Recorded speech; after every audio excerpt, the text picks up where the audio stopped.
जिला फरकाबाद के मोहम्मदाबाद थाना क्षेत्र में भाजपाई गुंडा मानवेंद्र यादव सत्ता के नशा में चूर होकर के खेत पर काम कर रहे बाप बेटियों पर जानलेवा हमला कर देता है।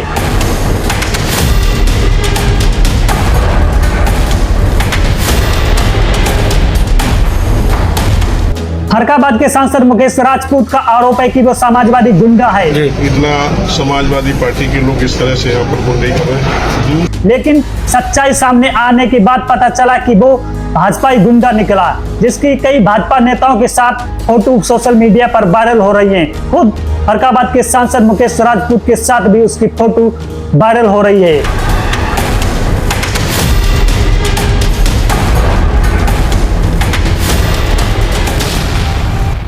नमस्कार, मैं अजय साक्य बात करूंगा जिला फरकाबाद के मोहम्मदाबाद थाना क्षेत्र की, जहां एक खेत में अपने किसान अपनी बेटियों के साथ मूंगफली की खुदाई कर रहा था। उसी वक्त भाजपाई गुंडा मानवेंद्र यादव अपने साथियों के साथ भैंस चराने के लिए उस इलाके में पहुंच जाता है और उसके बाद वह भैंस अपने उस किसान के खेत में घुसेड़ देता है। किसान जब इस बात का विरोध करता है तब वो मानवेंद्र यादव भाजपाई गुंडा उन लोगों को गालियां देता है। उसके बाद जब उसकी बेटी इस बात का विरोध करती है तो फिर वो अश्लील टिप्पणी करता है उनकी बेटियों पर। उसके बाद जब बेटी और विरोध करती है कि आप गालियां मत दीजिए भैया, तो फिर वो मानवेंद्र यादव गुंडा जो उन बेटियों पर जानलेवा हमला कर देता है। तो जानलेवा हमला में बड़ी बेटी दीक्षा साक्य का सिर फट जाता है और वो बेहोश होकर के जमीन पर गिर पड़ती है।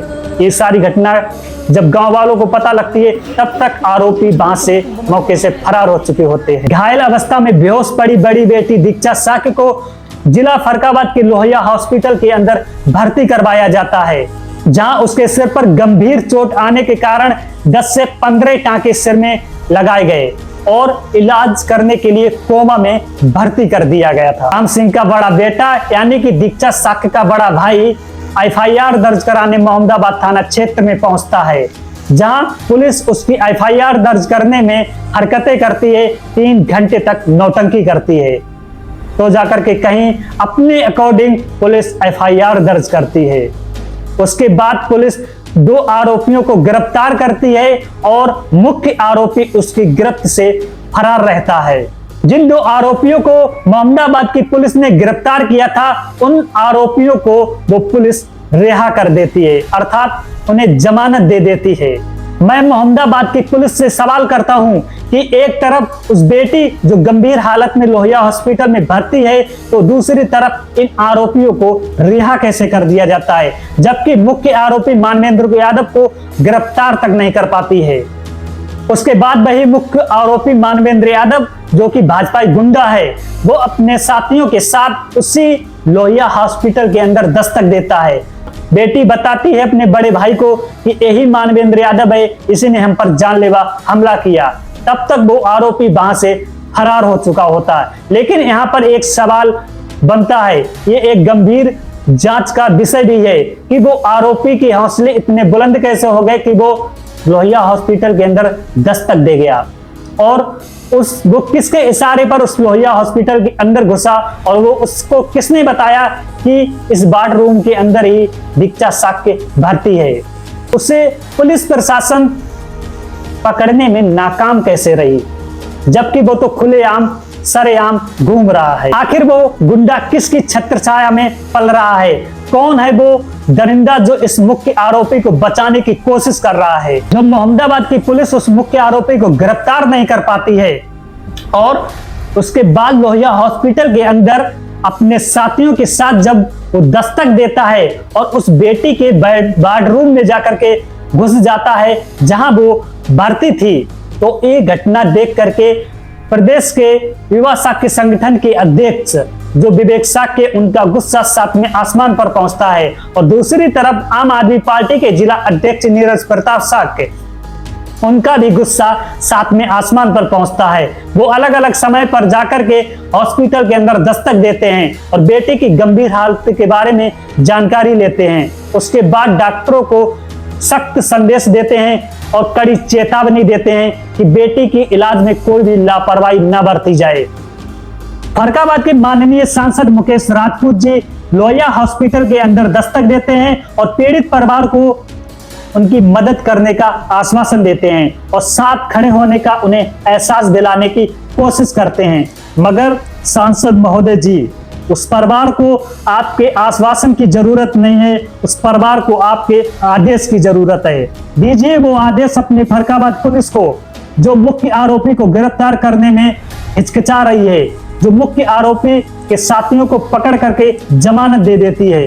पकड़वाइए उस मुख्य आरोपी को और डलवाइए उसे उन जेल की सलाखों के पीछे, जहां वो दोबारा इस तरीके की हैवानियत करने की कोशिश भी ना करे। दिला दीजिए उसे वो सजा जो उसकी आने वाली पीढ़ियां भी किसी की बेटी पर हमला करने से पहले 100 बार सोचें। आप किसी को आश्वासन मत दीजिए, किसी को अपनी हमदर्दी मत दिखाइए। दिखाना है तो अपना सख्त रवैया दिखाइए, क्योंकि भाई भाजपाई गुंडा आपकी ही पार्टी का गुंडा है, क्योंकि उस गुंडे की आपके नेताओं के साथ फोटो हैं, यहां तक कि आपके साथ में भी उसकी फोटो है, यहां तक कि फरक्काबाद के विधायकों के साथ उसकी फोटो है। इसलिए ये साबित होता है कि वो भाजपाई गुंडा है और आपका ये आरोप है कि वो समाजवादी पार्टी का गुंडा है। मगर अगर वो समाजवादी पार्टी का गुंडा होता तो अब तक आप लोग फरक्काबाद के अंदर तांडव मचा रखा होता। आपकी ये गोदे मीडिया अभी नंगा नाच कर रही होती अगर वो समाजवादी पार्टी का गुंडा होता।